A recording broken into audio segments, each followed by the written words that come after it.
این اولین گروه کودکان سنی تا مکتبی است که در نزد لیسه دانشگاه دولتی آموزگاری تاجیکستان به نام صدرالدین عینی به مشغولیت‌ها فرا گرفته شده است. ریاست دانشگاه در دایره تدبیر و تشبس‌های خویش جهت تطبیق برنامه‌های دولتی سوحوی از جمله برنامه رشد تحصیلات تا مکتبی در جمهوری تاجیکستان برای سال‌های 2020-2025 قبول کودکان سنی تا مکتبی 6 ساله را چند پیش شروع نمود.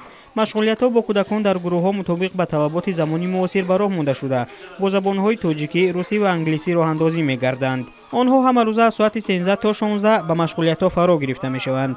به مناسبت آغاز مشغولیت‌های کودکان سنی تا مکتبی در لیسه دانشگاه آموزگاری چورابینی فرهنگی برگزار شد. در این برنامه اساساً کودکان برآمد کرده شعر و سرودها خواندند.